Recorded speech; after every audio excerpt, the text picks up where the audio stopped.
Today I'd like to give you a tool for your toolbox when it comes to parenting, educating and treating the children in our care.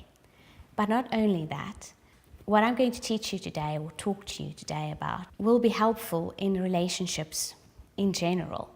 Our days and our lives are filled with sensory experiences. Every sensation has a slightly different meaning to each of us, depending on how our brain and our bodies interprets it. We call this your sensory threshold.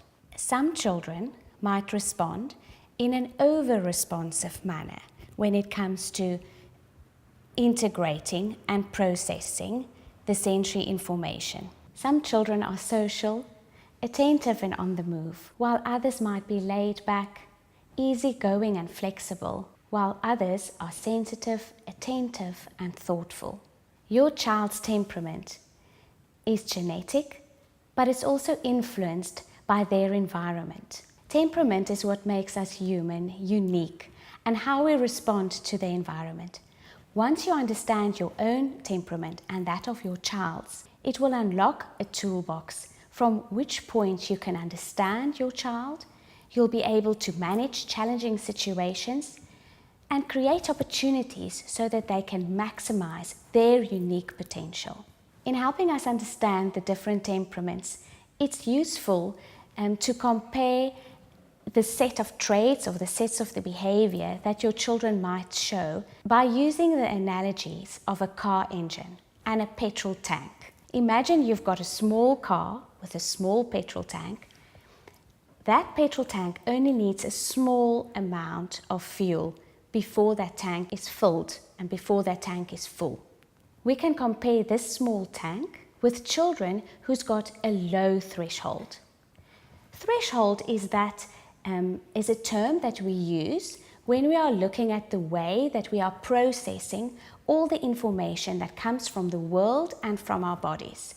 And we each have a unique threshold. Some of us have a low threshold. We have a small tank.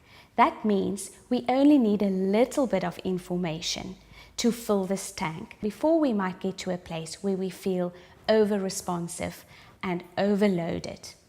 We see with these children with the small tanks that they do best when they're in an environment that's quieter, in an environment where they can regulate how much input is coming out, in an environment where they can regulate how much input is coming in, and when the environment is predictable.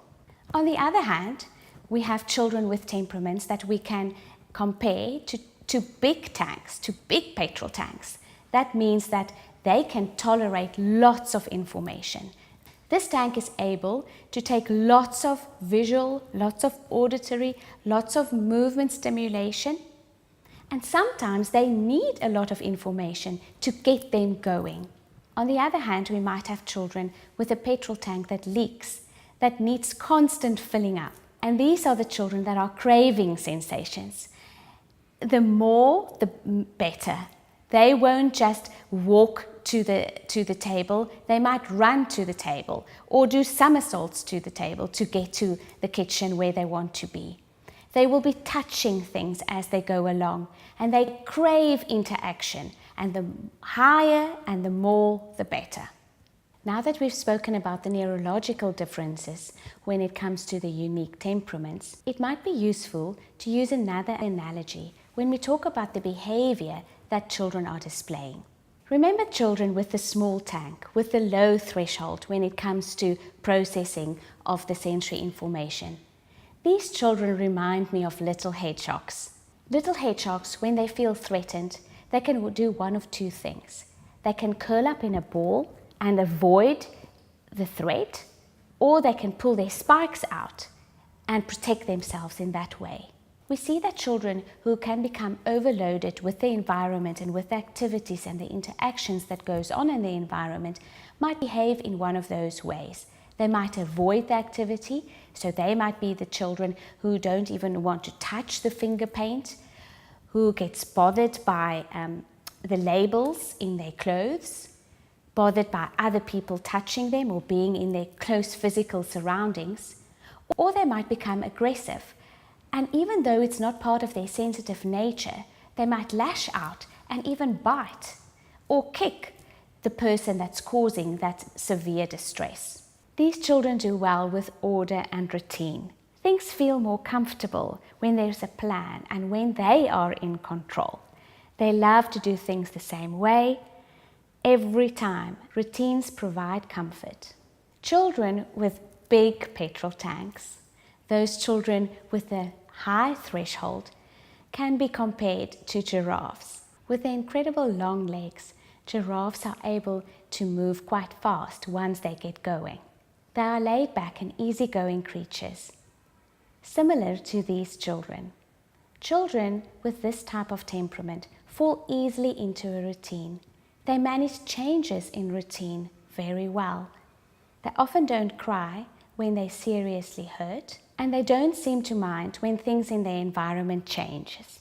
These children can often be called dreamers, self-absorbed, sometimes lethargic, and quite withdrawn. But it's important that we get these kids going so that they can function in an optimal level of arousal and that they don't become too withdrawn and self-absorbed and too dreamy.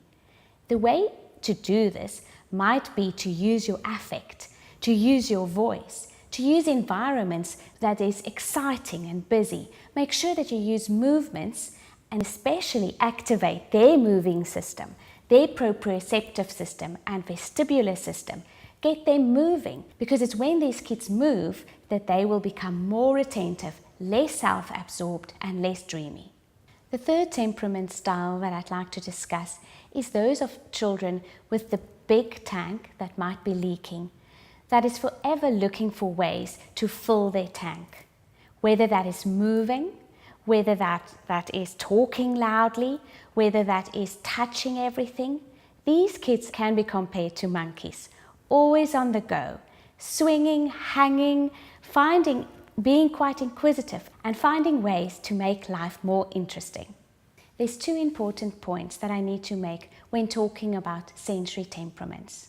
Not one temperament is better than the other. Each temperament has got its unique strengths, unique weaknesses, and challenges. Parenting a sensitive child, a child with a low threshold that we can compare to a hedgehog, can be challenging at times, but these children are incredibly attuned to their environment and to relationships.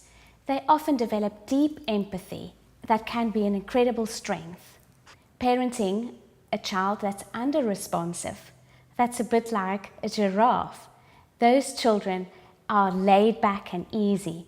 And when that is your first child and your firstborn child, you might think, ching, I'm such a good mum because I can take my child everywhere, my child settles into a routine easily. But you might find that you're in a position where you have to repeat yourself often, calling them 3 times to come to the dining room table.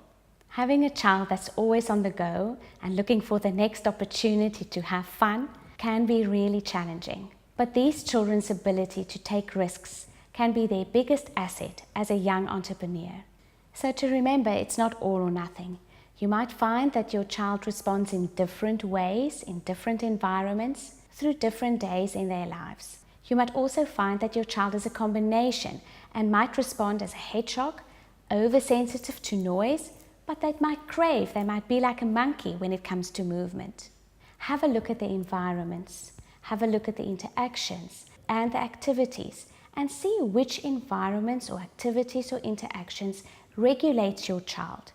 Knowing and understanding and giving our children that self-awareness into why they behave in certain ways and that there's nothing wrong per se will make them feel comfortable with who they are.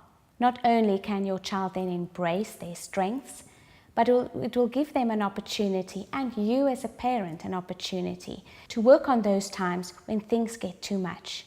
We are all wired differently, and so are our children. Embracing your child's unique temperament will help you on your parenting journey.